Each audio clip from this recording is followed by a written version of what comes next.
እንደምናመሻችሁ ከትናንት ጀምሮ ለመለማመድ እንደሞከርኩት ወይ ለማለማመድ እንደሞከርኩት በየቀኑ ምሽት ከሰኞ እስከ ዓርብ አጠር ያሉ የቢዝነስ እና ፋይናንስ ኢኮኖሚ ወሬዎችን ለማቅረብ እሞክራለሁ። ከዚህ በፊት እንደሚታወቀው በተከታታይ በሳምንት ቢያንስ ለ4 ቀናት ያህል በቲክታክ በኩል ለ2-3 ሰዓት የሚቆይ ፕሮግራም እኔም ሌሎችም ሰዎች የምንሳተፍበት ነበር። ከዛ በኋላ ሙሉ በሙሉ ትኩረቴን ወደ ዩቲዩብ በማድረግ በኪድ ኢትዮጵያ ፕሮግራም በየሳምንቱ ሰሞነኛ የሚባል ፕሮግራም አለኝ። እዛ ላይ የምናቀርባቸው ዜናዎች የሳምንቱን ዜናዎች ጠቅለል አድርገን በመሆኑ በጣም ብዙ ሰዓት እየወሰደብን በእውነቱ የተዘጋጀነውን ያህል እንኳን 1/4 እንኳን ማቅረብ የማንችልበት ሁኔታ ነው የተፈጠረው። ነገር ግን በየቀኑ ብዙ ለውጦች አሉ፣ ብዙ ነገሮች ይታያሉና እነሱን በሚመለከት ክፍተት ስላለ እሱን ለመሸፈን በሚል ወደ ቲክቶክ ደግሞ እንደገና የዜና ፕሮግራም ተመልሻለሁ። ለውይይት ክፍት ሳይሆን እንዲሁ የየዕለቱን ዜናዎች ለማሳወቅ ያህል ነው። የዚህ ዜና ፕሮግራም ደግሞ በማግስቱ በዩቲዩብ ላይ እንዲቀመጥ አደርጋለሁ። በአብነት ፋይናንሻል እና በማራኪ ቲቪ ዩቲዩብ ፕሮግራሞች የዛሬው ፕሮግራም ይተላለፋል። ከዚህ በኋላ አቅሜ እንደፈቀደ ደግሞ በየዕለቱ የተከናወኑ ዜናዎችን ለማቅረብ እሞክራለሁ። ዛሬ ሐሙስ ዲሴምበር 18 2025 ነው። ዛሬ የተከናወኑ የተለያዩ ወሬዎች አሉ። የሚገርሙ ወሬዎችም ዛሬ ተሰምተዋል። ፈጠን ያሉ ግልጽ የሆኑና በህይወታችሁም ልትጠቀሙባቸው የምትችሉ ወሬዎችን እየመረጥኩ አቀርብላችኋለሁ። ማይክሮን የተባለው ትልቁ ከኤአይ ጋር የተገናኘው ካምፓኒ በጣም የተሳካለት ቀን ነው ዛሬ። ከዛ በተጨማሪ 2 የሚገርሙ ወሬዎች አሉ። አንደኛው ወሬ የሎተሪው ጉዳይ በቃኝ ያለው ሰውዬ ነው። ለምንድን ነው በቃኝ ያለው እናየዋለን። ሁለተኛ በጣም አስገራሚ የሆነች ውሽማ አለች። እንግዲህ ውሽማ ምን እንደሆነ የምታውቁ ይመስለኛል። ለምንድን ነው አስገራሚ ተባለችው የሚለውን ዛሬ እናየዋለን ማለት ነው። ከማርኬት ወሬዎችን ጀምር። ዛሬ ስቶክ ማርኬት ትንሽ የተቀላቀለ ውጤት ነው ያሳየው። ናስዳክ የቴክኖሎጂ ካምፓኒዎች አሉበት ወደ 4000 የቴክኖሎጂ ካምፓኒዎች፣ ባንኮች እና ኢንሹራንሶችን በመጠኑ የሚያካትት በ1.2% ጨምሯል። ስታንዳርድ ኤንድ ፑር 500 እነዚህ 500 ግዙፍ የአሜሪካ ካምፓኒዎች ከ10 ቢሊዮን ዶላር በላይ ካፒታል ያላቸው እነሱ በ0.4% ጨምሮላቸዋል። ዶው ጆንስ በ0.1% ቀንሷል። ዶው ጆንስ 30 ግዙፍ ብሉ ቺፕ የሚባሉ ከ10 ቢሊዮን ዶላር በላይ አላቸው ተብሎ የተወሰዱ ከሁሉም ግን ምርጥ የሚባሉ ናቸው። እንደነ ኢንቪዲያ፣ ኮካኮላ፣ ቦይንግ፣ ዋልማርት፣ አማዞን አሜሪካም በዓለምም ደረጃ ግዙፍ የሚባሉ ካምፓኒዎች የሚመዘገቡበት ነው። ዶው ጆንስ በ0.1% ዛሬ ቀንሷል። ዛሬ ቀኑ የተሳካለት ለማይክሮን ነው። ማይክሮን በኤአይ በኩል እንግዲህ ታዋቂ ካምፓኒ ነው። ማይክሮን ሪፖርት አቅርቧል። ትናንትና 8.71 ቢሊዮን ዶላር አግኝቻለሁ ነው ያለው። ገቢው ማለት ነው 8.69 ቢሊዮን ያገኛል ተብሎ ተጠብቆ ነበር። ከተጠበቀው በላይ ነው የሆነው። እዛ ሼር የገዙ ሰዎች በአንድ ሼር 1.79 ዶላር አግኝተዋል። የተጠበቀው 1.74 ያገኛሉ ተብሎ ነበር። ከተጠበቀውም በላይ ነው ሼር ሆልደሮቹ ያገኙት። የሁለተኛው ኳርተር ከ7.9 እስከ 8.1 ተገኝቶበታል ተብሏል። እንግዲህ ከ7.74 ቢሊዮን ከተጠበቀው ትንሽ ከሱም ለየት ይላል። በአጠቃላይ ዛሬ ብቻ በ15.8% ጨምሮላቸዋል። የማይክሮን ቴክኖሎጂ በ2 ዓመት ውስጥ በከፍተኛ ሁኔታ በአንዴ ሲያድጉ ትልቁ ነው ተብሏል። ቺፕ ሴክተሮችን በአጠቃላይ ብናይ እንግዲህ ዓለም ውስጥ እንግዲህ ሊደሯ ያው አሜሪካ ናት። ከአሜሪካ ደግሞ በስፋትና በፍጥነት እያደጉ ያሉት የቴክኖሎጂ ካምፓኒዎች ናቸው። ከቴክኖሎጂ ካምፓኒዎቹ ደግሞ ዋናው እንግዲህ አርቲፊሻል ኢንቴሊጀንስ ነው እየመራ ያለው። ኤኤምዲ ኮምፒውተራችሁ ላፕቶፓችሁ ብታዩት ምናልባት የምትጠቀሙበት ፕሮሰሰር ኤኤምዲ ሊሆን ይችላል። ቺፑ በ5.2% ነው የጨመረላቸው። ኢንቪዲያ ዋናው የአርቲፊሻል ኢንቴሊጀንስ ቺፕ አምራች ነው ወይም ዲዛይን የሚያደርገው ነው። 4.1% ነው። ኢንቴል 3.8% ጨምሯል። ብሮድካም 2.9% ጨምሯል። ባለፈው ሳምንት ብሮድካም ትንሽ ቀንሶበት ነበር፣ አሁን መልሶ አካካሰው። ዛሬ ስናይ እንዳለ የአርቲፊሻል ኢንቴሊጀንስ ካምፓኒዎች በአንዴ ፖዚቲቭ ናቸው። ባለፈው ሳምንት ደግሞ ቀንሰው ነበር። ባለፈው ሳምንት የቀነሱት በዋናነት የኦራክል እና የብሮድካም መውደቅ መቀዝቀዝ ለአርቲፊሻል ኢንቴሊጀንስ ስጋት ፈጥሮ ነበር። ዛሬ የማይክሮን መነሳት ደግሞ ለሌሎችም ብርታት ሆኗቸው ሌሎች የአርቲፊሻል ኢንቴሊጀንስ ካምፓኒዎችም ወደ ላይ እየተነሱ ነው። ስራን በሚመለከት በዚህ ሳምንት እንግዲህ የባለፈው ሳምንት ሪፖርት ነው የወጣው። ጃብለስ ክሌም ይባላል። ከስራ ተባረናል ወይም ስራ የለንም ብለው ሪፖርት ያደረጉና ክፍያ የተከፈላቸው ሰዎች 242,000 ደርሷል። እንግዲህ የተጠበቀው 230,000 ሰው ነው ከስራ ይወጣል ተብሎ ተጠብቆ የነበረው። ነገር ግን 242,000 ሰዎች ስራ ለቀዋል ተብሏል።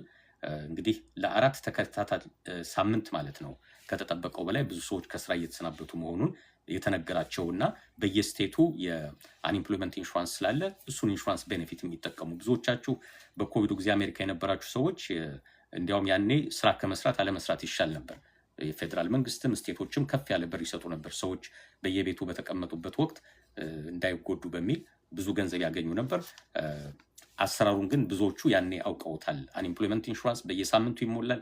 በዛ ሳምንት ውስጥ ስራ ለማግኘት ሙከራ አድርገን ካልተሳካልን የሚቀጥለውን ሳምንት እንደገና ቤኔፊት እናገኛለን። ምናልባት በሳምንት 300-400 ብር ይሆናል የሚሰጡን። አትሊስት ለቤት ኪራይና ለአንዳንድ ነገር የሚሆን ገንዘብ ማግኘት እንችላለን ማለት ነው።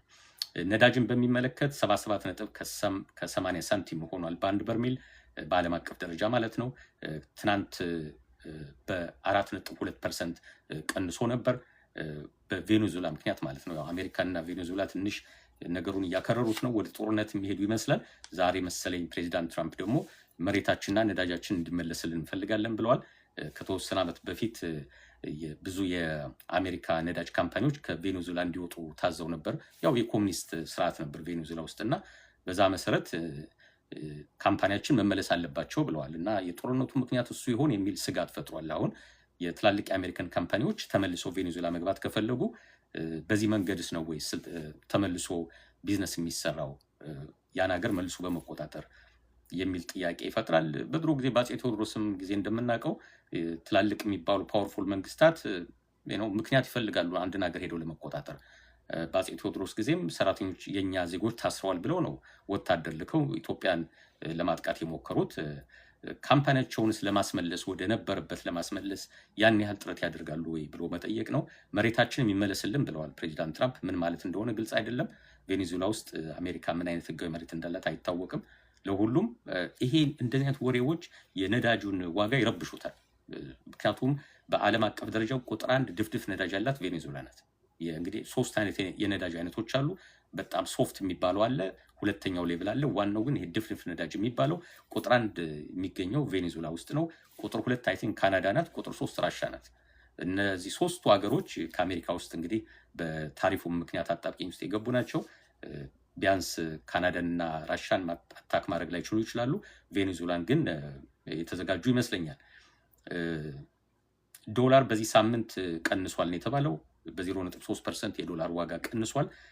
ሪኮሜንድ የሚደረገው ምንድነው? በተለይ እንደኛ አይነት ኢትዮጵያውያን ኤርትራውያንም በዓል እየደረሰ ስለሆነ የገና በዓል ለቤተሰቦቻችሁ የምትልኩ ከሆነ ይሄ ሳምንት የተሻለው ሳምንት ነው ተብሏል። የዶላር ዋጋ በቀነሰበት ጊዜ የተሻለ ብር ወይም የተሻለ ኤርትራውያን ከሆናችሁ የተሻለ ናቅፋ ማግኘት ይቻላል። እርግጠኛ አይደለሁም በዚህ መንገድ ኤርትራ ይላክ እንደሆን። ኢትዮጵያ ግን ቀጥታ በባንክ የሚላካል፣ በብላክ ማርኬት የሚላካል። ዞሮ ዞሮ ግን የዶላር ዋጋ በመቀነሱ የተሻለ ብር ቤተሰቦቻችን ሊያገኙ ይችላሉ ማለት ነው። ከዛሬው የቴክኖሎጂ እና የማርኬት ወሬ የምናገኘው ትልቁ ኮንክሉዥን ምንድን የሚሆነው? አንደኛ ማይክሮን የተባለው ካምፓኒ ያረጋገጠው ነገር ቢኖር አርቲፊሻል ኢንቴሊጀንስ ቡም ነው ወይስ ባሉን የሚል ጥያቄ ነው አሁን እየተነሳ ያለው። ቡም ማለት በእርግጥ በቃ እየተነሳ ያለ ሴክተር ነው ወይስ ባሉን ማለት ዝም ብሎ ባዶ የተወጠረ ማለት ነው? በአንድ መርፌ ሊፈነዳ የሚችል ባዶ ቀፎ ነገር ነው ወይ ነው? እና ማይክሮን ያሳየው ነገር ግን ባሉን አይደለም። በቃ በእውነት አርቲፊሻል ኢንቴሊጀንስ በህይወታችን ላይ ለውጥ ሊያመጣ የሚችል ትልቅ ነገር ሊሰራ እንደሚችል ብዙዎቹ ካምፓኒዎች እንደዛ አይነት የመረዳት ነገር ስላላቸው ዛሬ እሱን ዜና ሳይቷል። ዛሬ ብቻ ኦልሬዲ በ16% ጨምሮለታል ማይክሮን። እንግዲህ ቅድም ከነገርኩትም በተጨማሪ ሌላ ቅድም ካወራሁት ዜና ውስጥ አንድ ኮንክሉድ የምናደርገው ስራ የሚወጡ ሰዎች ቁጥር እየጨመረ እንደሆነ በየሳምንቱ ይታያል። ይሄ እንግዲህ የአሜሪካ ሌበር ዲፓርትመንት ራሱ ሪፖርት ያደርገው ማለት ነው። ምን ማለት ነው? ማርኬቱ ትንሽ ታፍ ነው ማለት ነው።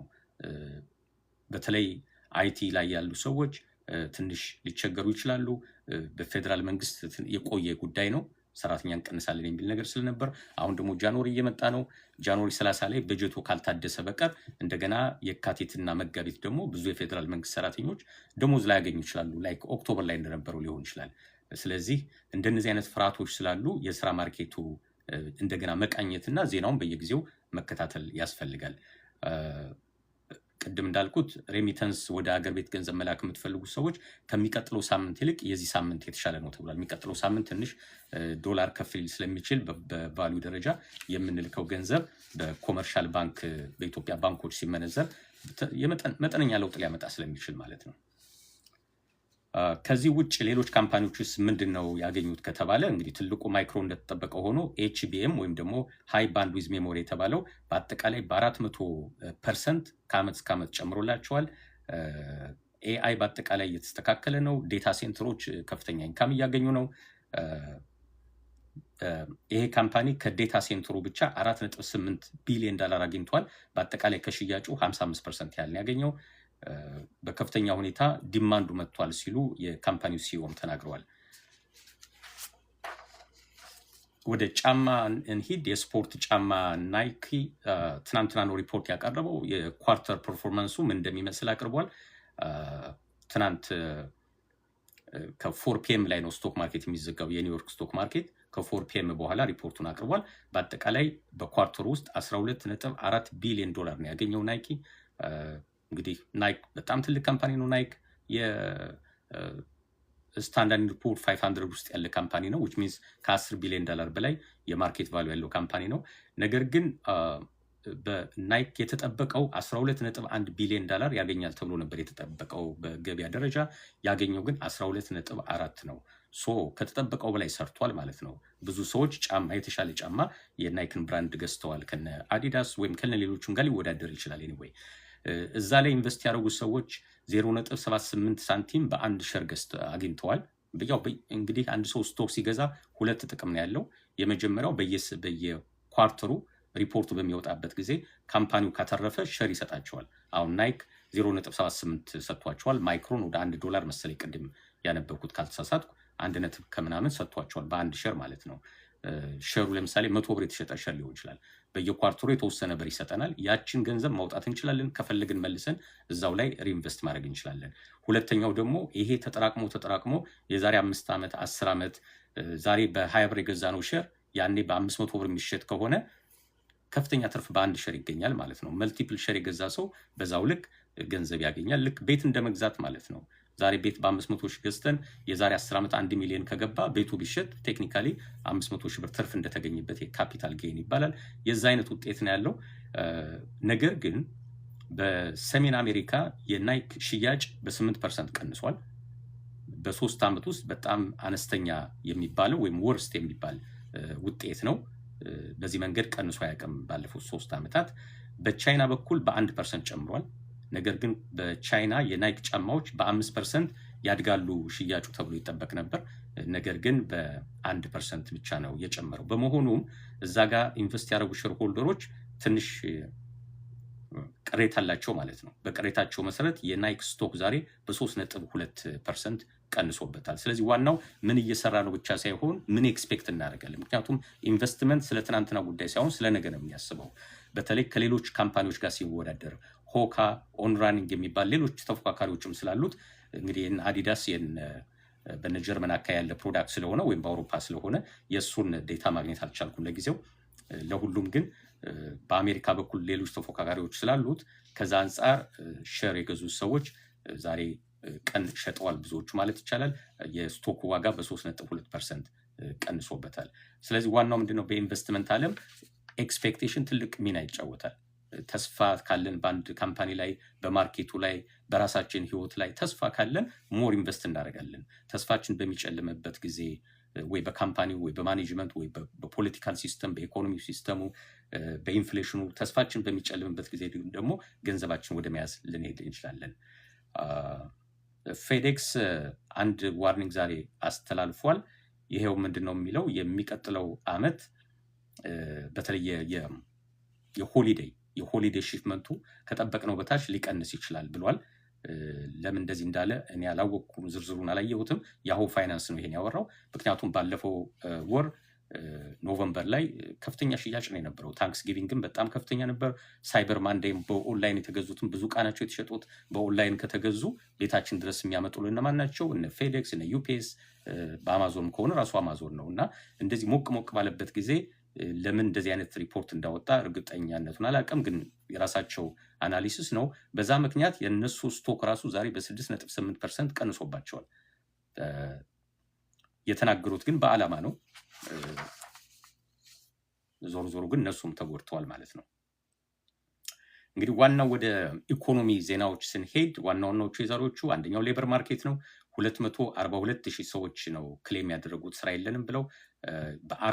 በአራት ሳምንት የባለፉትን 4 ሳምንት ብናያቸው በአማካኝ 238,000 ሰዎች ከስራ ተሰናብተው አንኢምፕሎይመንት ቤኔፊት አፕላይ አድርገዋል ማለት ነው በአማካኝ። ይሄ የሚያሳየው ከኦገስት 2024 በኋላ ከፍተኛው አንኢምፕሎይመንት ሪፖርት የተደረገበት ጊዜ ነው። ብዙ ካምፓኒዎች ስራ እየቀነሱ ነው። በተለይ ሪቴል ላይ፣ ቴክ ላይ እና አንዳንድ ፕሮፌሽናል ሰርቪሶች ሰራተኛ እየቀነሱ ናቸው። ስቲል አሁንም ሰራተኛ የሚቀጥሩ አሉ። ሄልዝ ኬር፣ ጋቨርንመንት ሲሆን ደግሞ የፌዴራል ሳይሆን የስቴት ጋቨርንመንቶች እና ኮንስትራክሽን ሰው እየተቀጠረ ነው። ምናልባት ኮንስትራክሽን ሰው የሚቀጠረው በብዛት የነበሩት ስፓኒሾች ናቸው። እነሱም ያው በተለያየ ምክንያት ተደብቀዋል፣ አይወጡም። በዛ መሰረት ኮንስትራክሽኖች እየተጉላሉ ስለሆነ ወይም ስራዎች እየተጓተቱ ስለሆነ ኮንስትራክሽን ስራ ላይ መሰማራት የምትፈልጉ ሰዎች የስራ እድል አላችሁ ማለት ነው። ዋናው ዜና ግን ምንድን ነው? በተለይ በዚህ ሳምንት የታየው በስፋት ብዙ ሰራተኛ የቀነሰ ካምፓኒ የለም በዚህ ሳምንት። ባለፉት ሳምንታትና ወራት እና አማዞን እና ሌሎችም ይቀንሳሉ። በአንዴ 10,000 ምናምን ሰራተኛ የሚቀንሱት። በዚህ ሳምንት እንደዚ አይነት ዜና የለም። ችግሩ ግን ምንድን ነው? ሲቀንሱም ትንሽ ነው፣ ለዜና የሚበቃ ነገር አይደለም። ነገር ግን መልሰው ሰው አይቀጥሩም። ስለዚህ እነዚህ የተሰናበቱት ከሰራተኞች ሌላ ቦታ ሄደው ለመቀጠርም እድል አላገኙም ማለት ነው። የፌዴራል ኦፊሻልስ በአሜሪካ በኩል የፌዴራል ሪዘርቭ የአሜሪካን ኢንትረስት ሬት የሚወስኑት እነሱ ናቸው። ጋቨርነሮቹ 12 ጋቨርነሮች እና ሌሎችም የኮሚቴ አባላት በአመት የተወሰነ ጊዜ እየተገናኙ ይወስናሉ። የሚቀጥለው ስብሰባ ጃንዋሪ ላይ ነው የሚሆነው። ከዛ በኋላ ማርች ነው የሚቀጥለው። ባለፉት ወራት እንግዲህ ዲሴምበር ላይ ነበር። በዚህ ዓመት ውስጥ 3 ጊዜ የአሜሪካ ኢንትረስት ሬት በ0.25 እንዲቀንስ ተደርጎ አሁን ከ3.5 እስከ 3.75 ነው ፕራይም ሬቱ፣ መነሻ ሬቱ ማለት ነው። ባንኮች ሪዘርቭ ሲያስቀምጡ ፌዴራል ሪዘርቭ ላይ የሚያገኙት ወለድ ማለት ነው። እሱን መነሻ ተደርጎ ከዛ በኋላ ያለው ነው የራሳቸውን ማርጅን ጨምሩበታል 3-4%። ከዛ ደግሞ ግለሰቦች አፕላይ ስናደርግ በእኛ ክሬዲት ስኮር ላይ ተነስተው ሪስክ ያለው ሰው ከመሰላቸው እንደገና ሞር ይጨምሩባቸዋል። በአማካኝ የትም ቦታውን ክሬዲት ካርድ አፕላይ ብናደርግ ከ20% ወለድ ከ20% በታች ማግኘት በጣም አስቸጋሪ ነው። ግን መነሻው የፌዴራል መንግስት መነሻዋ ግን ፌዴራል ሪዘርቭ የሚወስናት አሁን ያለችው 3.5 እስከ 3.75 ነው። ጥያቄው ትናንትና ማንስቸው ነበር በዚህ በቲክቶክ ዜናዬ። ጥያቄው የሚቀጥለው ስብሰባ ጃንዋሪ ነው። ጃንዋሪ ወለድ ይቀንሳል ወይስ አይቀንስም ነው። ብዙ ጊዜ ሞርጌጅ ላይ ችግር ላይ ያመጣ ይችላል። ምክንያቱም የሞርጌጅ ሬት የሚወሰነው በዚህ ስላልሆነ፣ በተለይ በቦንድ ማርኬት ሬት ነው የሞርጌጅ ሬት የሚወሰነው። ግን ክሬዲት ካርድ ስናወጣ፣ ስንጠቀም፣ ፐርሰናል ሎን ስንወስድ፣ እቃዎችን በዱቤ ስንገዛ ግን በዋናነት ክሬዲት ስኮራችን ይሄ የፌዴራል መንግስት ያስቀመጠው ኢንትረስት ሬት ይወስነዋል። ጥያቄው የሚቀጥለው ወር ወለድ ይቀንሳል ወይስ ይጨምራል ነው። የፌዴራል ሪዘርቭ ዋና ቼርፐርሰን ጀሮሚ ፖል ባለፈው ሳምንት የአሜሪካ ወለድ በ0.25% መቀነሱን አናውንስ ባረጉበት ጊዜ ቃለ መጠይቅ ይሰጡ ነበር። እዛ ላይ በተናገሩት የሚቀጥለው ዓመት ምናልባት አንዴ ብቻ ነው የምንቀንሰው እያሉ ነበር። ምክንያቱም ከዚህ በኋላ ወለዱን እንግዲህ ዋናው ወለዱ የሚቀንሰው ካምፓኒዎችን ኢንከሬጅ ለማድረግ እና ብዙ ብር ተበድረው ሰራተኛ ለመቅጠር እንዲችሉ ፕላስ ፋብሪካ ማሽን ምናምን እንዲገዙ ለማድረግ ነው። እሱ ደግሞ ዞሮ ዞሮ ምን ውጤት ያመጣል? እኛ ኢንከሬጅ እንደ ግለሰብ ደግሞ ኢንከሬጅ እንደረጋለን። ክሬዲት ካርዳችን ኢንትረስት ሬቱ ሲቀንሱ ዋቴቨር ብዙ ዕቃ እንገዛለን። እሱ ደግሞ ኢንፍሌሽኑ ይጨምረዋል። ስለዚህ አሁን አንኢምፕሎይመንቱም ያሰጋል። ቅድም እንዳየ ነው በየሳምንቱ 200 ምናምን ሺህ ነው 238 ሺህ ነው በአማካኝ በየሳምንቱ ስራ የለኝም እያለ እያመለከተ ያለው።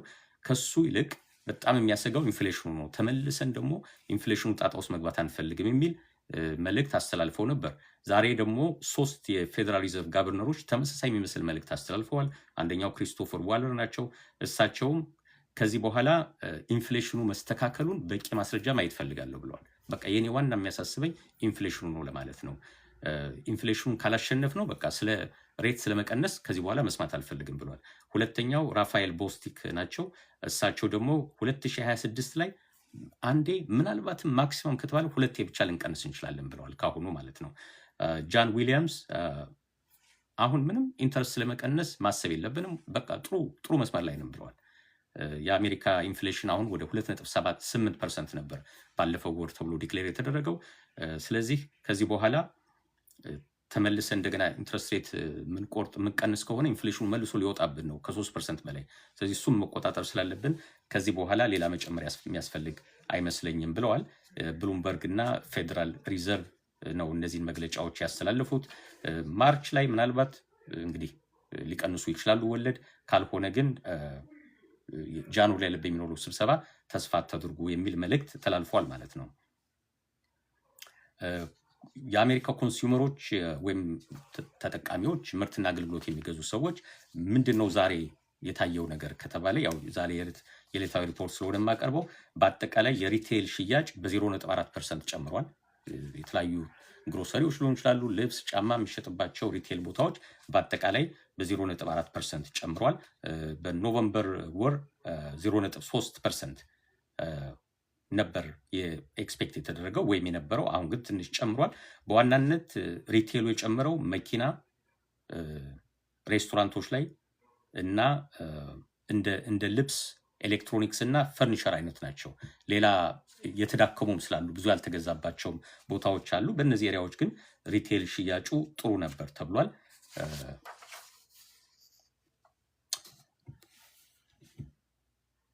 ወደ አንዳንድ ፕራክቲካሊ ልናደርጋቸው ከሚገቡ ነገሮች አንዳንድ ነገሮች እናያቸው። ለምሳሌ የመጀመሪያው ታክስ ሲዝን እየደረሰ ነው። እንደምታውቁት 2025 ኦልሞስት 10 ቀን ነው የሚቀረው 2025 ሊያልቅ 2026 ይገባል። እስከ ዲሴምበር 31 ድረስ የተደረጉ በግልም በቢዝነስም ያደረግናቸው እንቅስቃሴዎች በሙሉ 2026 ላይ ለታክስ ሪፖርት ይደረጋሉ። ታክሳችንን የሚጨምሩ ወይም የሚቀንሱ ጉዳዮች ሊሆኑ ይችላሉ። ከዚህ ውስጥ እንግዲህ በቀረን 8 የትሬዲንግ ቀናት ነው የቀረን። ትሬዲንግ ማለት ቅዳሜና እሁድን ሳይጨምር ስቶክ ማርኬት ክፍት የሚሆንባቸው 8 ቀናት ናቸው በ2025 ከዚህ በኋላ የሚሆኑት። አንድ ማድረግ የምንችለው ምንድን ነው? በዚህ ዓመት ውስጥ የከሰርነው ስቶክ ካለ፣ ዋጋቸው የወደቀብን ስቶኮች ካሉ መሸጥ አለብን ማለት ነው። ከሸጥን እንደ ሎስ ሪፖርት ከተደረገ የሚቀጥለው ዓመት ታክስ ፋይል በምናደርግበት ጊዜ ኤክስፔንስ ውስጥ አጠቃላይ ቤኔፊታችን ስለሚቀንሰው ለታክስ የምንከፍለውን ወጪ ሊቀንስልን ይችላል ማለት ነው። ሁለተኛ፣ አንደኛው ኤክስፔንሳችን የሚጨመርበት ምክንያት ቻሪቲ ውስጥ ስንገባ ነው። ለሰዎች ለቤተ ክርስቲያን ሙስሊም የሆናችሁ ሰዎች ለመስጊድ ትችላላችሁ፣ ገንዘብ መስጠት ትችላላችሁ። የሰጣችሁት ግን 501c ስታተስ ላላቸው ተቋማት መሆን አለበት የታክስ አድቫንቴጅ ለማግኘት። ዝም ብላችሁ የተቸገረ ሰው ስላገኛችሁ ብትሰጡ ብዙም ለአይአርኤስ የሚቀበሉ አይደለም። አንፎርቹኔትሊ ደግሞ ኢትዮጵያን ብትልኩት አይአርኤስ የሚቀበሉ አይደለም። አለስ ኢትዮጵያ ያለው ድርጅት ህጋዊ ድርጅት ሆኖ ተመዝግቦ እንደዚህ ህጋዊ ዶክመንቶች የሚያያዙ ነገር ከሆነ በታክስ በኩል አይአርኤስ ሊቀበላችሁ ይችላል። ለሁሉም አንድ ምክር ራሱ የተመከረው ምንድን ነው? ካሽ ከምትሰጡ ለእንደነዚህ አይነት ተቋማት ካሽ ከምትሰጡ ስቶክ ራሱ መስጠት ትችላላችሁ። በተለይ ዋጋው የጨመረለት ስቶክ ካለ እሱን መስጠት ትችላላችሁ እና የካፒታል ጌን ታክስ ልትከፍሉ የነበረውን አቮይድ ማድረግ ትችላላችሁ የሚል ምክር ተመክራችኋል። ሌላው ዲሴምበር 31 ከማለቁ በፊት የሪታይርመንት አካውንት ያላችሁ ሰዎች ትራዲሽናል አይአርኤ ያላችሁ ወደ ሮዝ አይአርኤ ትራንስፈር ማድረግ ትችላላችሁ። ሮዝ አይአርኤ ማለት ታክሱ አሁን ይከፈልበታል። ከሚቀጥለው ማለት ዋቴቨር ዓመት ጡረታ ከምትወጡበት ጊዜ ጀምሮ ከ65 ዓመታችሁ በኋላ ገንዘቡን ስታወጡት ታክስ አትከፍሉበትም ማለት ነው። ይህንም አድቫንቴጅ አሁን መጠቀም ትችላላችሁ ተብሏል። ታክሱ እንደምንም ብላችሁ አሁን ሴት ላድርጋችሁ የሚቀጥለውን ፉታ ማግኘት ትችላላችሁ። ዞሮ ዞሮ እንደነዚህ አይነት ምክሮች በዜና መልክ ይቀርባሉ፣ ግን ለእያንዳንዱ ሰው ይሆናል አይሆንም የሚለውን ማወቅ አይቻልም። ስለዚህ የታክስ ባለሙያዎችን ልታነጋግሯቸው፣ በየካውንቲው በየስቴቱ ያሉትን የታክስ ባለሙያዎች ህጋዊ እውቅና ያላቸውን በተለይ ደግሞ ሲፒኤ የሆኑ ሰዎችን ብታነጋግሯቸው ጥሩ ነው ብዬ አምናለሁ። ስራ መፈለግ ላይ ለተሰማራችሁ ሰዎች እንግዲህ በከፍተኛ ሁኔታ ሰራተኛ እየቀጠሩ ያሉት አንደኛው ሄልዝ ኬር ነው። ሲኤንኤዎች ሜዲካል አሲስታንት የምትሰሩ ሆም ኬር የምትፈልጉ በአማካኝ በተለይ ሆም ኬር ከ$17 እስከ $22 እየተከፈለ ስለሆነ እዛ ማመልከት ትችላላችሁ። ታክስ ፕሪፓሬሽን ላይ መሰማራት የምትችሉ ሰዎች አሁን ከጃንዋሪ ጀምሮ እስከ ኤፕሪል ድረስ በጣም ቢዚ የሚሆኑበት ጊዜ ነው። ብዙ የታክስ ባለሙያዎች ደግሞ የሚያግዛቸው ሰው ይፈልጋሉ በዚህ ሰዓት። ስልጠናውን ግን አይ ዶንት ኖ ሌት ከሆኑ አላቅም። አንድ ሰው ከዚህ በፊት ቢዝነስ መጀመር የምትፈልግ ልጅ ወደ ሴፕቴምበር ኦክቶበር አካባቢ ተገናኝተን ነበር። አንድ በወቅቱ አድቫይዝ ያደረኳት እቺን ትራንዚሽን ጊዜ እንድትጠቀምበት ነበር። በዚህ ሳምንት የታክስ ትሬኒንጓን ጨርሳለች፣ ፈተናውንም አልፋለች። ስለዚህ አሁን ከጃንዋሪ ጀምሮ ከሚቀጥለው ሳምንት ጀምሮ ቢያንስ ታክስ መስራት ትችላለች ማለት ነው። ኤች&አር ብሎክ፣ ጃክሰን ሂዊት እና ሌሎችም በግለሰብ ደረጃም ራሱ ታክስ የሚያሰሩ ባለሙያዎች ወይም ድርጅቶች ሰው ይፈልጋሉ። በተለይ ማርች አካባቢ ማርች እና ኤፕሪል ላይ በጣም ቢዚ የሚሆኑበት ጊዜ ስለሆነ ያው እንደ ግለሰብ ደግሞ ፕሮካስቲኔሽን ስላለ ብዙ ሰዎች መጨረሻው ወር ላይ ነው ታክስ ለማሰራት የሚሄዱት እና ላይሰንስ ዲሆን ሰውና እውቀቱ ያለው ሰው የበለጠ ይጠቀማል። ላይሰንስ ያልሆነ ሰው ደግሞ ታክስ የሚያሰሩ ካምፓኒዎች አጠር ያለ ስልጠና ሰጥተው እነሱ ራሳቸው ነው ፋይል የሚያደርጉት፣ ግን የፔፐር ወርኩን እናንተ ሊያሰሯችሁ ይችላሉ። ምናልባት ከኢትዮጵያ የመጣችሁ ቅርብ ጊዜ የመጣችሁ ሰዎች ካላችሁ እችን ሲዝን እንደዛ መለማመድ ትችላላችሁ ማለት ነው። ሎጂስቲክስ ላይ መስራት የምትፈልጉ ለምሳሌ ሲዲኤል ያላችሁ ሰዎች ትናንትናም እየተናገርኩ ነበር። ሲዲኤል በጣም የሚፈልግበት ጊዜ ሆኗል። በተለይ በመቀጠር ደረጃ ነው። ዩፒኤስ፣ ፌዴክስ፣ አማዞን ዌርሃውስ እነሱ ይፈልጋሉ ተብሏል። ከ$18 እስከ $23 በአማካኝ እየከፈሉ ነው። እነዚህ ካምፓኒዎች ሄዳችሁ መሞከር ትችላላችሁ። ከዚህ በፊት ሲዲኤል ይዛችሁ ከ2022 የራሻ ጦርነት በኋላ የትራክ በተለይ ኢንተርስቴት ትራክ ቢዝነስ በጣም ነው የተጎዳው። በዛ መሰረት መኪናችሁን አቁማችሁ ኡበር ሊፍት እየሰራችሁ ያላችሁ ሰዓት ላይሰንስ ውስጥ ካላችሁ ድረስ አሁን ለእነዚህ ካምፓኒዎች ብትሰሩ ጥሩ ነው። ዛሬ እንዲያውም ብሉምበርግ ላይ ውይይት ነበር። ዋልማርት $100,000 በላይ ነው የሚቀጥረው ትራክ ድራይቨሮችን ሲዲኤል ያላቸውን። እሱን መሞከር ትችላላችሁ። አይ ዶንት ኖ አንድ ሰው ኡበር ሊፍት ቢሰራ ያን ያህል ኢንካም ላያገኝ ይችላል። ችግሩ ግን እንደዚህ አይነት ትላልቅ ትራኮችን ይዛችሁ ስትሄዱ ከስቴታችሁ ትወጣላችሁ። ይዟል ልትወጡ ስለምትችሉ 2 ቀን 3 ቀን 5 ቀን ከሌላ ስቴት ደርሳችሁ ስትመለሱ በተለይ ትዳር ያላችሁና ልጆች ካሏችሁ ትንሽ ችግር ሊመጣ ይችላል። ላጤ የሆናችሁ ከሆናችሁ ግን ያው ቤት ቆልፋችሁ መሄድ ብቻ ነው፣ ችግር የለውም።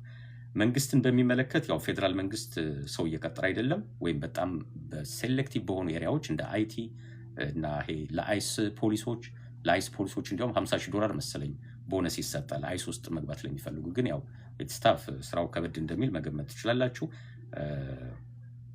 ከዚህ ውጭ ይልቅ ስቴቶች እና ካውንቲዎቹ ግን ሰራተኛ እየቀጠሩ ነው። በተቻለ መጠን አቮይድ ማድረግ ያለባችሁ የስራ ቦታዎች ተብለው የተጠቆሙት አንደኛው አሁን ዲሴምበር እያለቀ ስለሆነ ሪቴል ስቶር ባትቀጠሩ ይሻላል። ሪቴል ስቶር ኦክቶበር ጀምሮ በጣም ሰው ይቀጥሩ ነበር። ቢያንስ 3 ወር ሲዝኗ ሆሊዴይ ሲዝን ላይ ሰው ይፈልጉ ነበር። አሁን ግን እያለቀ ነው። ክሪስማስ ኔክስት ዊክ ነው።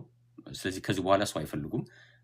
ያን የተቀጠሩትም ሲዝናል ስለሆኑ ከጃንዋሪ በኋላ ሊሰናበቱ ይችላሉ። ስለዚህ አሁን ወደ ሪቴል ቦታ ሄዳችሁ ሰው ስራ የምትፈልጉበት ጊዜ ላይሆን ይችላል። ትላልቅ ቦታዎች ከሆነ ግን እንደ ፈርኒቸር ስቶር፣ ቴክኒካል እውቀት ያላችሁ እንደ ቤስት ባይ፣ መኪና ላይ ደግሞ ራሱን የቻለ ላይሰንስ ይጠይቃል። ዝም ብሎ በኖርማል ድራይቪንግ ላይሰንስ መኪና መሸጥ አይቻልም። መኪና መንዳት ይቻላል። መኪና ለመሸጥ ግን ዲኤምቪ ሄዳችሁ ሌላ ፈተና መፈተን አለባችሁ መኪና ለመሸጥ።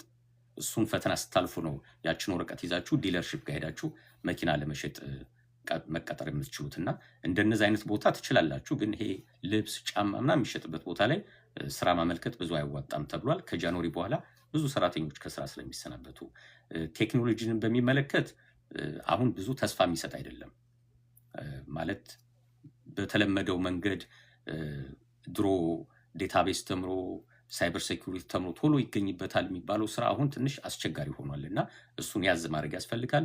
በፋይናንስ በኩል ይጎዳሉ ተብሎ የሚጠበቁት ባንኮች ናቸው። ስለዚህ ባንክ ብዙ ሰው እየቀጠረ አይደለም። በብዛት ወደ ኤአይ የሄዱ ባንኮቹ በሰው የሚሰሩትን ስራ ወደ ቴክኖሎጂ ለመቀየር እየሞከሩ ስለሆነ ማለት ነው። እነዚህ ዋናዎቹ የኢኮኖሚ ወሬዎች ናቸው። ለቢዝነሶች ምክር ለመምከር እንግዲህ ለቢዝነሶች አንደኛ በሚቀጥለው ወር ጃንዋሪ ላይ የምታወጧቸውን ወጪዎች ከአሁኑ አይዴንቲፋይ ካረጋችሁ፣ ለምሳሌ ሬንት ሊሆን ይችላል፣ ሳፕላይስ እቃ የምትገዟቸው እቃዎች ሊሆኑ ይችላሉ። ለቢዝነስ ኢንሹራንስ ልትገዙ ይችላላችሁ። አንዳንዴ የረጅም ጊዜ ኢንሹራንስ በአንዴ ልትከፍሉ ይችላላችሁ። ሶ የማይቀሩ ወጪዎች ከሆኑ አሁን መክፈል ትችላላችሁ። ዲሴምበር ወር ላይ መክፈል ትችላላችሁ። ምን ማለት ነው?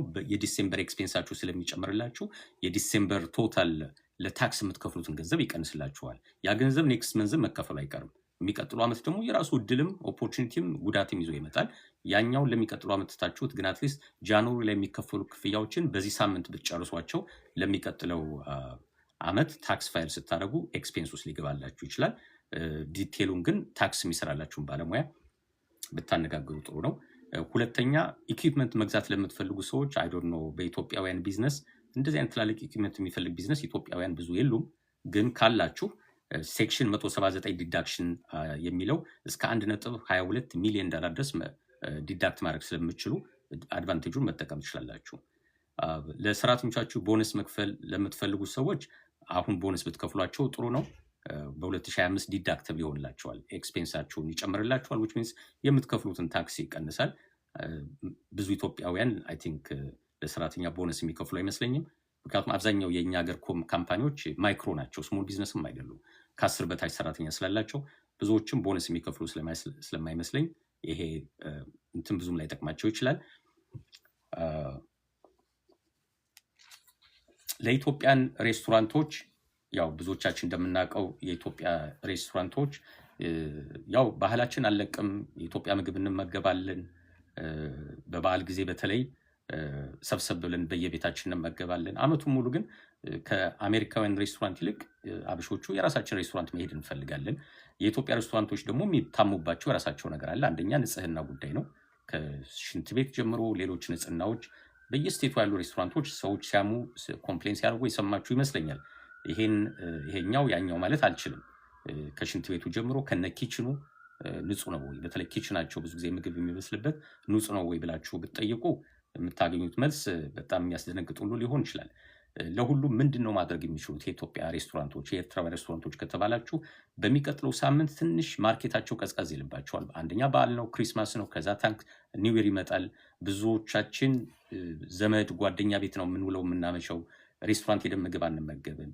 ስለዚህ ቢዝነስ ቀዝቀዝ ስለሚል በዚህ ሰዓት አንደኛ ቤታቸውን የሚያጸዱበት ጊዜ ቢሆን፣ ይሄ ዲፕ ክሊን የሚባለው ነው። ዝም ብሎ ከላይ መወልወል ሳይሆን ዲፕ ክሊን የሚባለው በቃ ቤቱን ዘግቶ ባለሙያ ቀጥሮ ማለት ነው። እዛው ባሉት ሰራተኞች ዝም ብሎ በጨርቅ ጠረቅ ጠርግ ሳይሆን በባለሙያ ዲፕ ክሊን በሚባል መንገድ ሙሉ በሙሉ ኪችኑን፣ ሽንት ቤቱን፣ ሁሉ ነገር የሚያጸዱበት ጊዜ ቢሆን፣ ፊክስ መደረግ ያለባቸው ነገሮች ካሉ በዛ ሰዓት ቢሆን፣ ደንበኛ ባለበት ሰዓት ምን ነገር ማድረግ ስለማይቻል ሰራተኞቻቸውን የሚያሰለጥኑበት ጊዜ ቢሆን።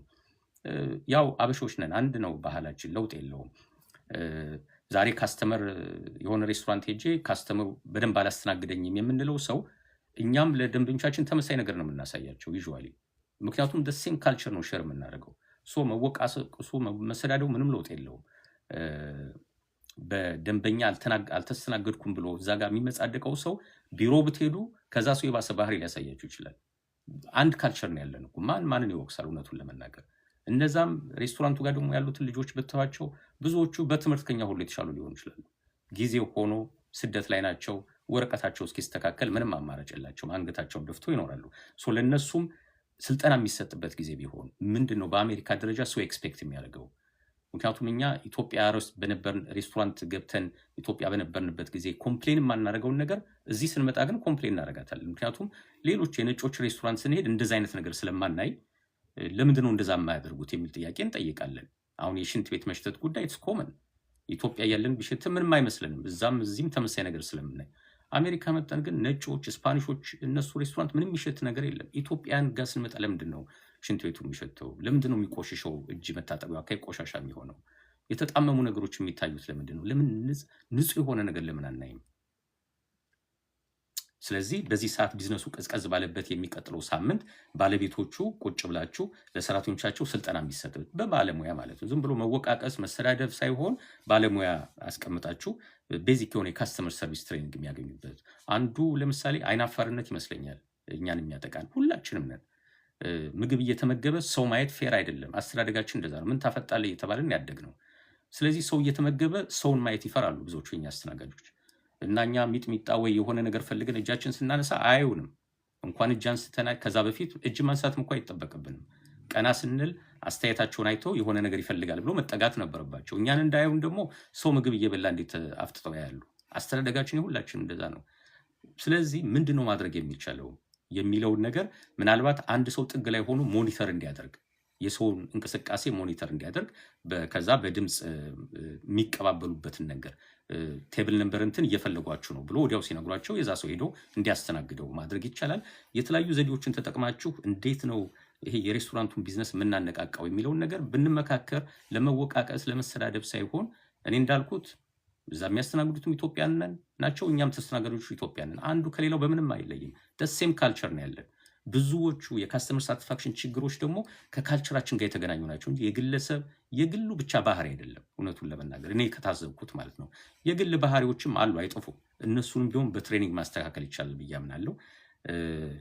የ2026 አዳዲስ ፕሮዳክት ዲዛይን የምታደርጉበት አዳዲስ ምግብ ሁሌ ሴም ቲንግ ብቻ መሆን የለበትም። ለየት ያለች ነገር ይዛችሁ መምጣት ትችላላችሁና እንደዛ ቴስት የምታደርጉበት የምትለማመዱበት ቢሆን ጥሩ ነው ብዬ አምናለሁ።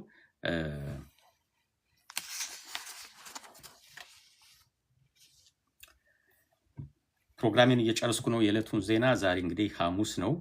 የሐሙስ የኤቢ ፋይናንሻል የቢዝነስ እና ኢኮኖሚ ዜናዎች ወደ ማጠቃለው ደርሻለሁ። የዕለቱን ዋናውና የኢኮኖሚ የፋይናንስ የስቶክ ማርኬት ዜና አቅርቤላችኋለሁ። ሁለት ታሪኮችን ላጫውታችሁ ዛሬ የተሰሙ የሚገርሙ ናቸው። አንደኛው ታሪክ የ52 ዓመት ሴት ያጋጠማት ነው። ፍሎሪዳ ውስጥ ነው የምትኖረው። ፋይናንሻል አድቫይዘር ባለቤቷ ያስተዋውቃታል። በቃ ይህን ሰው በደንብ እችን ያች ፋይናንሻል አድቫይዘሯን በደንብ መስማት አለብሽ፣ በጣም ጎበዝ ናት ብሎ ያስተዋወቃት። እቺ 52 ዓመት ሴትም ስሟ አልተጠቀሰም። ከዚች ፕሮፌሽናል አድቫይዘር ጋር ብዙ ጊዜ ቀጠሮ ሲቀጣጠሩ ሬስቶራንት ምናምን ነው የሚቀጣጠሩት። ታሳያታለች። የሪታይርመንት ገንዘቧ የት መቀመጥ እንዳለባት ነው የምታሳያት። ይስማማሉ። ገንዘቡን ትልክላታለች። የላክችላትን ገንዘብ ሪታይርመንት አካውንቱ ላይ እንደምታስገባው ነው የተስማሙት። ነገር ግን ለ18 ወር በአጠቃላይ $680,000 ነው ትራንስፈር ያደረገችላት። ይህን ካረገችላት በኋላ ግን እንግዲህ ትላልቅ የኢንቨስትመንት ኦፖርቹኒቲ ያለ እያለች ነው ገንዘቡን ላኪልኝ ትላታለች፣ ትልክላታለች። ኢንቨስት አድርጌልሻለሁ ነው የምትላት። መጨረሻ ላይ ግን ያቺ ፋይናንሻል አድቫይዘር የሆነችው ምንም የፋይናንስ እውቀት የሌላት ይልቅ የባለቤቷ ውሽማ ሆና ተገኘች ማለት ነው። ስለዚህ የሆነ ድራማ ሰሩ ማለት ነው በሴትዮዋ ላይ። በዚህ ገንዘብ ምንድን ነው የተደረገው? 680,000 ሌክዠሪ የቅንጦት አፓርትመንት ገዛችበት። የተወሰነው ወይ ዳውን ፔመንት አድርገችበት ገዛችበት። ዲዛይነር ክሎዝ የሚባሉትን ይሄ የቅንጦት ልብሶች፣ የዲዛይነር ልብሶች እና ጌጣጌጦች ገዛችበት። ቫኬሽን ወጣች። በጣም ቆንጆ ቦታ ላይክ ትናንትና እንዳቀረብኩት አይነት በመርከብ በክሩዝ ይሆናል ወደ ጃማይካ ወደ ምናምን ሽርሽር ወጣች። እንዲያውም የዚች ሴትዮ ባለቤቱ እዛም ሽርሽር ላይ አብሮ ሄዶ ነበር። ተዝናንተዋል። ያው በሚስቱ ገንዘብ ነው የተዝናናው ማለት ነው እሱ። ያችኛዋ ደግሞ በውሽማዋ ሚስት ገንዘብ ነው የተዝናናቸው። የጆይንት ባንክ የጆይንት አካውንት ነበራቸው። ምንም የማታውቀው ሚስት ከዛ በፊት አታውቅም እንደዚህ አይነት አካውንትም እንደነበራቸው። ብቻ ገንዘብ እየወጣ ትራንስፈር ይደረግ ነበር። መጨረሻ ላይ ግን ውሽማዋ ወይም በኮቴሽን ፋይናንሻል አድቫይዘሯ ቴክስት ላከች። ቴክስት ስትልክ ለውሽማዋ የላከች መስሏት በስህተት የላከችው ለዚህ ሴትዮ ነው የላከችው ቴክስት ደግሞ ሞር የፍቅር አይነት ቴክስት ነው።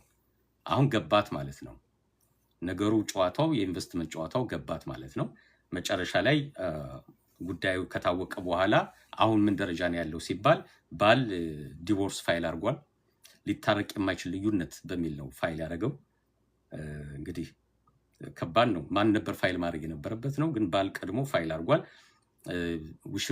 ወይዘሪት ውሽሚት ጠፍታለች። ገንዘቡንም ይዛት ጠፍታለች። የት እንዳለ አይታወቅም። ያው አፓርትመንቱ አለ፣ ግን ሌላው ነገር በሙሉ ጠፍቷል። ልብስ፣ ጌጣጌጥ ምናምን ነው። መዝናናት ነው የተዝናናችው። ሜሞሪ ላይ ነው የሚቀረው። ምንም መልሽ የምትባለው ነገር አይደለም። በአጠቃላይ እስካሁን የተገኘው $50,000 ብቻ ነው። $50,000 በህግ ያው ክስ ተመስርቶበታል፣ ይመለስላታል። በሴትዮዋ ላይ ደግሞ በክራይም በማጭበርበር ተከሳለች፣ እየተፈለገች ነው ማለት ነው። የፍሎሪዳ ኮርት ላይ የተገኘ መረጃ ነው። አሁን ይሄ ለኛ ኢምፕሊኬሽኑ ምንድነው? ባልና ሚስት በሚኖሩበት ጊዜ ንብረታቸው እንዴት ነው ፎሎ አፕ የሚያደርጉት? ብዙ ጊዜ የኢትዮጵያ ቤተሰብ የሆንን ፓትሪያርካል ፋሚሊ ነው የሚባለው፣ ወንድ ዶሚናንት የሆነበት ቤተሰብ ነው። ብዙ ጊዜ እናቶች ቤት ማስተዳደሩን ልጅን ማሳደጉን ለነሱ ይወስዱና የገንዘቡን ጉዳይ ይሄ ውጭ ያለው መሯሯጡን ለባላቸው ይሰጡታል። ምናልባት እነሱ ያን ብዙ የማያውቁት ኤሪያ ስለሆነ ባልየው መሯሯጡን እንደ ፖዚቲቭ ነገር ወስደውት ሊሆን ይችላል። በዛ ሳይድ ደግሞ ያለው ባል ሁሉ መረጃ እጁ ነው ያለው፣ ሁሉ ነገር ያውቃል። ሚስቱ እንደማታካወቀ እንደዚህ አይነት አቢዩዝ የሚያደርግ ከሆነ በጣም ከባድ ነው። እና ባልና ሚስት ቁጭ ብለው ተመካክረው ያላቸውን ሀብት እኩል የሚመዘገቡበት እኩል የሚያውቁበት ምን ዶክመንት እንዳለ ቦታው ዶክመንቱ የት እንደተቀመጠ ቢመካከሩ ጥሩ ነው ብዬ አምናለሁ። በኪድ ኢትዮጵያ ፕሮግራም አይ ቲንክ የዛሬ 3 ሳምንት እንደዚህ አይነት ፕሮግራም የሰራው ይመስለኛል። በየቤቱ መቀመጥ ያለባቸው ዶክመንቶች ባልና ሚስት ማወቅ ያለባቸው። እኔ ጋር ለአድቫይስ ከሚመጡት ውስጥ እንደዛ የሚያጋጥሙኝ አሉ። በዚህ ወር ውስጥ አንድ ያጋጥመችኝ ባለቤቷ በህይወት የለም ሞቷል። ቤት አለ፣ ባንክ ገንዘብ አለ። በሱ ስም ብቻ ባንክ ገንዘብ ይኖራል። ምንም የምታውቀው ነገር የለም። ዲዱ ምንድነው የት ነው ስላት ዲድ ምንድነው ነው የምትለኝ። ቤት አለ እኮ። ሶ ቤዚክ ዶክመንቶችን የማያውቁ ከሆነ የት እንደተቀመጠ አይደለም ዶክመንቱ ራሱ እንደሆነ ምን የማያውቁ ከሆነ ኢንሹራንስ ካላቸው ለምሳሌ ሰውየው እኮ ኢንሹራንስ ገብቶላቸው ሊሆን ይችላል ባለቤቷ ቤኔፊሻሪ ልትሆን ትችላለች። ያ ኢንሹራንሱ ከሌላት የኤጀንቱን ስም ማታውቀው ከሆነ እንዴት አድርገው ነው አፕላይ የሚያደርጉት? ሶ ባልና ሚስቶች የጋራ ንብረት በሆነ ጉዳይ ላይ ተመካክረን ብንወስን ጥሩ ነው ብዬ አምናለሁ። ያው የኢትዮጵያው ካልቸር ይዞናል። አንዳንዴ ሚስቶች አሜሪካም ሆነው ሁሉን ነገር ለባሎቻቸው አሳልፈው ሰጥተው ሊሆን ይችላል። የአሜሪካ ሕግ ደግሞ እንደዛ አይደለም፣ የተለየ ነው። ሁለቱም እኩል መብት አላቸው ስለሚል ሚስቶችም ነቃ ነቃ ብለው ስለ ፋይናንሱ ማወቅ አለባቸው። በወንዱ በኩል ክፋት ያለ አልመሰለኝም፣ ግን ሞታለሁ ብሎ ስለማያስብ ዝም ብሎ ይደክማል። በቃ ይደክማል። ዶክመንቱን የሆነ ቦታ ያስቀምጣል። ከዚህ በፊት አንድ ያጋጠመኝ ሰው መስሪያ ቤቱ ውስጥ ነው ዶክመንቱ የተወው። በአክሲደንት ምናምን ሞቷል። መሳቢያ ውስጥ ነው ያለው መስሪያ ቤቱ። ያው እሱ ሲሞት መስሪያ ቤቱ ምን ያደርገዋል እንግዲህ ዶክመንቱን ሰብስቦ በፓኬጅ የሆነ ካርቶን ውስጥ አድርጎ ኮንቴነር አድርጎ ያስቀምጠዋል። ሶ ለሆነ ጉዳይ ዶክመንቶቹን ይዞ እንደወጣ በአጋጣሚ መስሪያ ቤቱ እንዳስቀምጠው ወደ ቤቱ አልመለሰውም። ሶ ዊል ቢኖር እዛ ጋር የቤቱ ዶክመንት ኦሪጂናል ዲዱ ምናምን ቢኖር ቤት ውስጥ ያሉት ሰዎች ምንድን ነው የሚያደርጉት? እንዲሁ ቤቱን ትርምስምስ ቢያደርጉትም አያገኙትም እኮ መከራቸውን ነው የሚያዩት። እና እንደነዚህ አይነት ነገሮች ሲሪየስ ነገሮች ናቸው። ብንመካከርበት ትዳር ያላችሁ ሰዎች ልጆችም ካሏችሁ እንዲያው ትንሽ ወደ 16 ጠጋ ያሉ ወደ 18 ከዛም በላይ ለእነሱም ራሱ አንዳንድ ቤዚክ መረጃ ብትሰጧቸው ጥሩ ነው ብዬ አምናለሁ። ሁለተኛው ስቶሪም ትንሽ ገረም የሚል ስቶሪ ነው። በሱ የዛሬው ፕሮግራም እጨርሳለሁ። አንድ ሰው ኦሃዮ ስቴት ውስጥ ሎተሪ ያሸነፈ የ44 ዓመት ሰው ነው። ይሄ ስክራች የሚደረግ ሎተሪ ነው ያሸነፈው አሁን ዲሴምበር ነው፣ ባለፈው ወር ኖቨምበር ላይ ነው ያሸነፈው። እና ቀጥታ ወደ ሎተሪው ቢሮ ሄደ፣ ቁጥሩን ሰጠ፣ ታየ፣ ትክክለኛ ቁጥር ነው። ታክስ ክፈል ተባለ። $350,000 ታክስ ከፈለ። ቀሪው $650,000 ካሽ ተሰጠው ማለት ነው። ማለት ቼክ ተሰጠው፣ ወደ አካውንቱ ገቢ ያደረገው። በዚህ ወር ተመልሶ ወደ ሎተሪ አስተዳደር ሄደ፣ ወደ ኦሃዮ ሄደ። ኦሃዮ ሎተሪ አስተዳደር ቢሮ ከገባ በኋላ ገንዘቤን ውሰዱ፣ አልፈልግም ሎተሪውን አላቸው። እንደዚህ አይነት ነገር አጋጥሟቸው አያውቅም እነሱ። እንግዲህ 1 ሚሊዮን ሎተሪ እጣ ለማግኘት ያለው እድል በአሜሪካ ውስጥ ከ2.5 ሚሊዮን አንድ ናት ያለችው እድል 1/2.5 ሚሊዮን 0.000 በቃ የለም። ይሄ በጸሎትም በምንም የሚገኝ እጣ አይደለም እንዴ። በጸሎት ቢሆንማ ስንቶቻችን ደርሶን ነበር ሎተሪ። ኤኒዌይ እንደዚህ የማይገኝ እጣ ወይም ውጤት እንዴት ይመልሳል ይሄ ሰውዬ? ምንድነው ምክንያቱ ሲባል እሱ ምንድነው የሚለው ከባለቤቴ ጋር የፍቺ ፕሮሰስ ኦልሬዲ ጀምረናል። እንግዲህ ሎተሪውን የቆረጠው የፍች ፕሮሰሱ ከተጀመረ በኋላ ነው። ፍቹ ገና አላለቀም በኮርት እና የኤክስ ዋይፉ ወይም የሚስቱ ጠበቃ ሰማ፣ ሎተሪ እንዳለው ሰማ፣ እንዳገኘ ሰማ። ስለዚህ አነጋገረው ማለት ነው። ያነጋገረው ምንድነው ግማሹ የባለቤት ነው መልስ አስተላልፍ ለሚስት ተባለ። 325,000 ማለት ነው። የ650,000 ግማሽ 325,000 አለ። አይ እኛ እኮ ኦልሬዲ ፍች ፕሮሰስ ላይ ነው ማለት እኮ አልቋል ማለት አይደለም። በኦሃዮ ሕግ ደግሞ ፕሮሰስ ላይ ያለ የፈራ ንብረት ስቲል የጋብቻ ንብረት ነው ተብሎ ነው የሚቆጠረው። እያንዳንዱ ስቴት ያው የራሱ ህግ ስላለው በዛ መሰረት ይህን ሲሰማ በጣም ነው የተናደደው። ያው ዩዥዋሊ ይታወቃል ዲቮርስ ላይ ባልና ሚስት ትንሽ ኢሞሽናል ይሆናሉ። ድሮ የነበራቸው ፍቅር፣ ልጆች ማሳደግ እሱ ሁሉ ይጠፋና በጣም ኢሞሽናሊ መሆን ነገር ይመጣል። እሱ ፓርት በሳይኮሎጂስቶች ጥሩ ይሰራበታል። እውነቱን ለመናገር እዛ ጋር ቢሄዱ መፍትሄ አላቸው ለሁሉም ነገር። አንዳንዴ የኮሚኒኬሽን ችግር ነው የመጠላላት ነገር ሳይሆን የኮሚኒኬሽን ችግር ስለሆነ ማለት ነው። ለሁሉም 325,000 ለሷ ከምሰጣት 650,000 ይቅርብኝ ነው እንግዲህ ሰውየው አቋም። የኢሞሽኗ ውጤት ማለት ነው። ልጆችም ሊኖራቸው ይችላል። ዜና ላይ አላየው። ኤኒዌይ 325,000 ለሷ ከምሰጥ እንኩ 650,000 አልተጠቀምኩበትም፣ መልሼላችኋለሁ፣ 20 ብሬን መልሱልኝ አላቸው። የ20 ብር ሎተሪ ነበር ስክራች ያደረገው ያን ቀን። ከዛ የሎተሪ አስተዳዳሪ ይሄን ነገር ማድረግ አንችልም አሉት። አንደኛ የተሸለመ የሎተሪ ውጤት ተመላሽ አይደረግም፣ አሰራር የለንም፣ ሰምተንም አናውቅም፣ ፕሮሲጀርም የለንም። በቃ እንደዚህ ገንዘብ የሚመለስበት ፕሮሲጀር የለንም። ሁለተኛ ታክስ ኦልሬዲ $350,000 ከፍለሃል፣ ታክስ ደግሞ ተመላሽ አይደረግም፣ ታክሱ በዛው ነው የሚቀረው። ስለዚህ ምንም ልናደርግልህ አንችልም ነው። ሶስተኛው ገንዘቡ ያንተ ነው፣ በህጋዊ መንገድ ሌጋሊ ያንተ ነው። ከዚህ በኋላ ብትፈልግ ሸር አድርገው ብትፈልግ ሸር አታርገው፣ የራስ ውጤት ነው፣ ያንተ ውሳኔ ነው፣ እኛን አይመለከትንም። በህጋዊ መንገድ አንተ የሎተሪው ባለቤት ስለሆን ከፈለክ ለቻሪቲ ስጠው ገንዘብህን። 650,000 ቢሆን ለቻሪቲ መስጠት ትችላለህ። በቃ እኛ አይመለከተንም አሉት። በኋላ ቼክ ሲያደርገው 650,000 ለቻሪቲ መስጠት አይችልም። እንዲያውም ከሰጠ ቅጣት ይቀጣል። በጋብቻ ጊዜ የፈራ ሀብት ንብረት በማሸሽ ተብሎ ሌላ ቅጣት ፔናልቲ ሊጠብቀው ነው ማለት ነው በኦሃዮ ህግ መሰረት። እና ሰውየው አጣብቂኝ ውስጥ ገብቷል። ምን ትመክሩታላችሁ ለዚህ ሰውዬ ነው ጥያቄው። ታይሚንጉ ጥሩ ታይም አልነበረም ወይ? ፍቺው ካለቀ በኋላ ገዝቶት ቢሆን ጥሩ ነበር። እኔም የማይሆን ምክር እየመከርኩት እንዳይሆን በአማርኛ የሚሰማ ከሆነ ሰውየው ታይሚንጉ ለሁሉም ጎዳው። ግን ልጆች ካሉት በአንድ ወቅት አብረኛ ፍቅረኛ የነበሩ ሰዎች ናቸው። 350,000 ብትጠቀም ምንም እሱ ሉዝ የሚያደርገው ነገር የለም። 350,000 ለሱ ስለሚበቃው ይበቃዋል አይበቃውም አላቅምም፣ አይመለከተኝም። ግን ሸር ቢያደርገው ይጎዳል ብዬ አላስብም፣ ገንዘቡን መመለስም ስለማይችል። ፕላስ ሸር ለሌላ ሰው ወይም ለሆነ ቦታ ነን ፕሮፊት መስጠት ይችላል። ግን በጣም ነው ለውሳኔው እንዴት እስከዚህ ድረስ ሊወስን ለቻለ እኔ ግራ ገብቶኛል። ብዙ ሰዎች እንደዚህ የሚያስቡ አይመስለኝም። አላቅም። አንድ ሰው ሲፋታ የዛች ሞመንት ላይ ያለችው ኢሞሽን ከባድ ስለሆነች ሰው ራሽናል የሚያደርገት ፓርት ስለምትጨልምበት የፈለገውን ቢያስብ አያስገርምም። ግን እሱ ያሰበው እንደዛ ነው። ምን ትመክሩታላችሁ ለዚህ ሰው ነው? ገንዘቡን ያካፍላት ወይስ ቅጣቱን ተቀጥቶ ለሆነ ቻሪቲ ይስጠው? እሱ ግራ ገብቶታል። ምን ማድረግ ይችላል ብሎ አሁን ጠበቆችን እያነጋገረ ነው ያለው። ለሁሉም የአገሪቱ ሎተሪ አስተዳደር አይቻልም ብለውታል።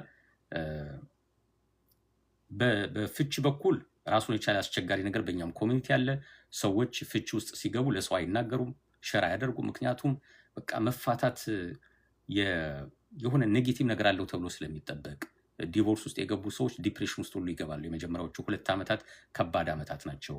ለሰው ለምን እናገራለሁ? ምክንያቱም ያ ሰው ምን ያግዘኛል? ለፍቺው ፖዚቲቭሊ ምን ኮንትሪቢዩት ከሐሜት ውጭ ወሬውን ከማራባት ውጭ የኔ ኮሚቴ ጓደኛ ምናምን የምትሉት ምን ይጠቅመኛል ብሎ ሰው ስለሚያስብ ዝም ነው የሚለው። በቃ ለሰው አይተነፍስም። ዝም ያለ ሰው ደግሞ ኢሞሽን ውስጥ ነው የሚታመቀው። የበለጠ እየተናደደ ነው የሚሄደው። ሰው ሲተነፍስ ይወጣለታል እኮ። ሲናገር አይ አንተም ተሳስተሃል የሚለው ሰው እኮ ይመጣል። አንቺም ተሳስተሻል የሚላቸው ሰዎች ይመጣሉ። እንዴት ታደርጊያለሽ እንደዚህ የልጅሽ አባት አይደል ምናምን የሚልም ሰው እኮ ይመጣል።